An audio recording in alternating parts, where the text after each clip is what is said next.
दोस्तों, अधिक मास चल रहा है। यह माह पूरे 3 साल बाद आता है।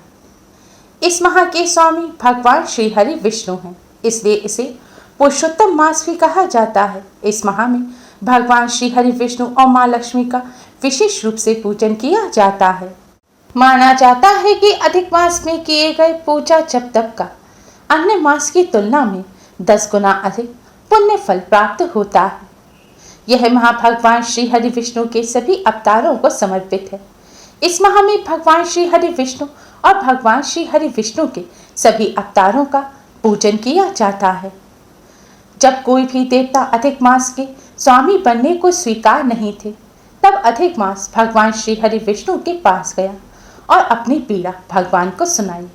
तब भगवान विष्णु ने अधिक मास को आशीर्वाद दिया कि जो कोई भी इस माह में मुझे प्रसन्न करेगा, उसके घर से दुख दरिद्रता को मैं दूर कर दूंगा। उसके यहाँ कभी भी गरीबी नहीं आएगी। मैं उसके सभी कष्टों को दूर करूंगा। अधिक मास भगवान श्री हरि विष्णु को प्रसन्न करने का बहुत ही खास माह होता है। इस माह में किए गए थोड़ी सी ही पूजा जब तप उपाय से भगवान श्री हरि विष्णु की कृपा प्राप्त होती है। आज की इस वीडियो में हम आपको अधिक मास में भगवान श्री हरि विष्णु को प्रसन्न करने वाला एक बहुत ही आसान और असरकारक उपाय बताने जा रहे हैं। दोस्तों, वैसे तो इस उपाय को आप अधिक मास में किसी भी दिन कर सकते हैं, लेकिन अधिक मास की पूर्णिमा के दिन इस उपाय को अवश्य ही करें, क्योंकि अधिक मास की पूर्णिमा भगवान श्री हरि विष्णु, माँ लक्ष्मी जी और बजरंगबली को समर्पित होती है। दोस्तों, इस बार अधिक मास और सावन मास एक साथ हैं। इस बार अधिक मास सावन मास की यह पूर्णिमा 1 अगस्त दिन मंगलवार को है। मंगलवार का दिन बजरंगबली को समर्पित होता है और सावन माह के मंगलवार के दिन मंगला गौरी यानी कि माँ पार्वती का पूजन किया जाता है। इसलिए इस बार की अधिक मास की पूर्णिमा और भी ज्यादा खास हो गई है। आज की इस वीडियो में हम आपको जो उपाय बताने जा रहे हैं, शास्त्रों में बताया गया ये बहुत ही सरल और असरकारक उपाय है। इस उपाय को करने से भगवान श्री हरि विष्णु, माँ लक्ष्मी जी और बजरंगबली की असीम कृपा प्राप्त होती है। घर से गरीबी दूर हो जाती है, दुख दरिद्रता का नाश होता है और कष्टों संकटों से मुक्ति मिलती है। इस उपाय को अधिक मास में अवश्य ही करें और इससे लाभ प्राप्त करें। दोस्तों, इस उपाय को सही प्रकार से करने के लिए आप हमारी इस वीडियो को एंड तक अवश्य ही देखें। अगर आपने हमारे चैनल को अभी तक सब्सक्राइब नहीं किया है तो जल्दी से हमारे चैनल को सब्सक्राइब कर लें और बेल आइकन को हिट अवश्य ही करें, जिससे हमारी सभी नई वीडियोस की नोटिफिकेशन आपको फ्री में सबसे पहले मिल पाए। तो आइए दोस्तों, जानते हैं इस उपाय के बारे में। दोस्तों, यह उपाय आपको संध्या काल से रात्रि के समय करना है। इस उपाय को करते समय स्वच्छता और पवित्रता का विशेष ध्यान रखें। अच्छी तरह से मुंह हाथ पैर धोकर स्वच्छ वस्त्र धारण करें। इस उपाय को करते समय काले या नीले रंग के वस्त्र ना पहनें। आज के दिन हो सके तो पीले या लाल रंग के वस्त्र पहनकर ही इस उपाय को करें। उपाय करने के लिए अपने मंदिर के सामने आसन बिछाकर बैठ जाएं। अब आप एक शुद्ध घी का दिया बनाएं। दीपक में रुई की बाती लगाएं। अब मंदिर में आप थोड़े से साबुत चावल रखें। चावलों के ऊपर आप इस दीपक को रखें। दोस्तों, ध्यान रखें, दीपक को सीधे जमीन पर ना रखें, क्योंकि जमीन पर रखा गया दीपक अपूर्ण माना जाता है। दोस्तों, भारतीय परंपरा के अनुसार ईश्वर हमारे सामने प्रकाश के रूप में है, इसलिए किसी भी शुभ काम और पूजा पाठ शुरू करने से पहले दीपक जलाकर ईश्वर का आवाहन किया जाता है। दीपक जलाने का मतलब है कि ज्योति के रूप में देवी या देवता वहां मौजूद हैं, ताकि हम उनकी पूजा कर सकें। भगवान को प्रसन्न करने के लिए पूजन के दौरान दीपक अवश्य ही जलाना चाहिए। आप इस दीपक को भगवान जी के सामने रखकर जलाएं। दीपक जलाते समय आप इस मंत्र का जाप करें। मंत्र इस प्रकार है: शुभम करोति कल्याणम, आरोग्यम धन संपदा, शत्रु बुद्धि विनाशाय, दीपम ज्योति नमोस्तुते। मंत्र इस प्रकार है: शुभम करोति कल्याणम, आरोग्यम धन संपदाम, शत्रु बुद्धि विनाशाय, दीपम ज्योति नमोस्तुते। इस मंत्र का अर्थ है कि शुभ और कल्याण करने वाली, आरोग्य और धन संपदा देने वाली, शत्रु बुद्धि का विनाश करने वाली दीपक की ज्योति को हम नमस्कार करते हैं। दीपक की ज्योति को प्रणाम करने के बाद आप एक साबुत फूल वाली लौंग लें। दोस्तों ध्यान रखें, आपको साबुत फूल वाली लौंग लेनी है जो पूजा में इस्तेमाल होती है। अब इस लौंग को आप भगवान श्री हरि विष्णु जी के चरणों में रख दें। लौंग रखने के बाद आप भगवान श्री गणेश को प्रणाम करें और भगवान श्री गणेश जी को कुमकुम से तिलक करें। फिर भगवान विष्णु माँ लक्ष्मी जी को प्रणाम करें और भगवान विष्णु जी को हल्दी से, माँ लक्ष्मी जी को कुमकुम से तिलक करें। अब आप बजरंगबली को प्रणाम करें।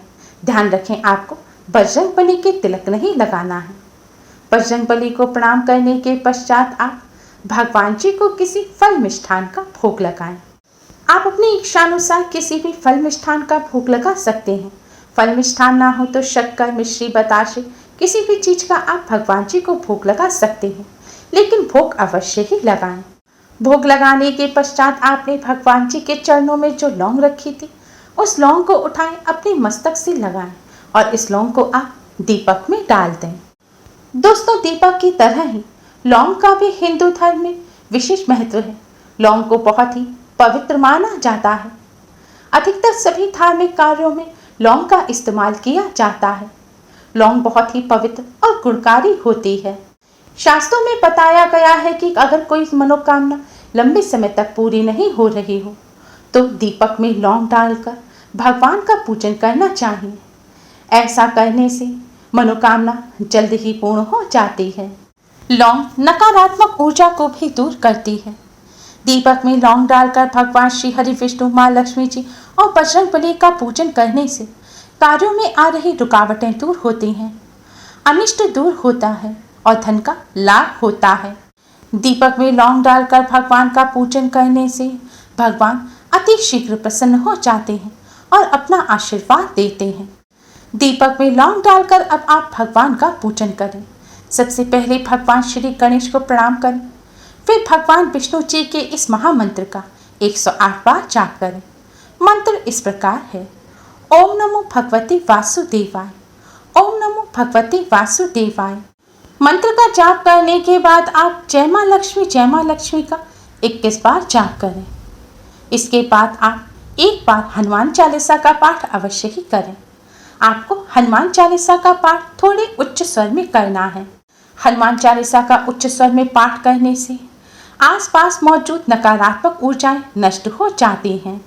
इस तरह पूजन करने के बाद आप भगवान श्री गणेश, भगवान विष्णु जी की आरती करें।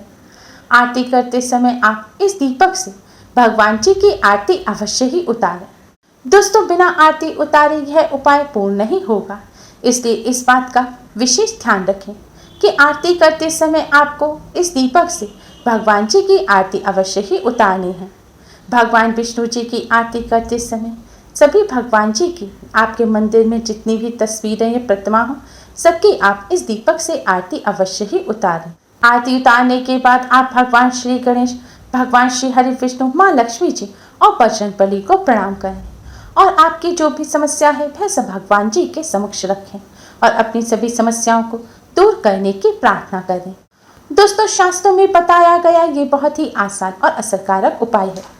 इस उपाय को करने से भगवान श्री हरि विष्णु, माँ लक्ष्मी जी, बजरंगबली की कृपा से सभी कष्टों और संकटों से मुक्ति मिलती है। साथ ही धन संबंधी सभी समस्याएं दूर हो जाती हैं। घर से नकारात्मक ऊर्जा दूर हो जाती है और बिगड़े हुए कार्य भी बनने लगते हैं। कार्यों में आ रही रुकावटें दूर हो जाती हैं। दोस्तों जब दीपक पूर्ण हो जाए तो रात्रि में ही या फिर अगले दिन सुबह उठकर स्नान करने के पश्चात आप दीपक में से इस लौंग को उठाएं और इसे शुद्ध बहते हुए जल में विसर्जित कर दें। अगर शुद्ध बहता हुआ जल आपके घर के आसपास ना हो तो आप अपने घर के आसपास या घर में ही किसी पौधे की मिट्टी को खोदकर उसमें इस लौंग को दबा दें। पूजन के बाद आपने भगवान जी को जो भोग लगाया है उसे प्रसाद के रूप में अवश्य ही ग्रहण करें। दोस्तों अधिक मास के इस शुभ अवसर पर आप इस उपाय को अवश्य करें और इससे लाभ प्राप्त करें। उम्मीद है आपको हमारी ये वीडियो पसंद आई होगी। प्लीज़ लाइक करें। हमारी इस वीडियो को अपने फ्रेंड्स और रिश्तेदारों में ज़्यादा से ज़्यादा शेयर करें जिससे वह भी इसका लाभ उठा सकें। हमारी और भी वीडियोस के लिए हमारे चैनल को सब्सक्राइब करना ना भूलें। Thanks for watching.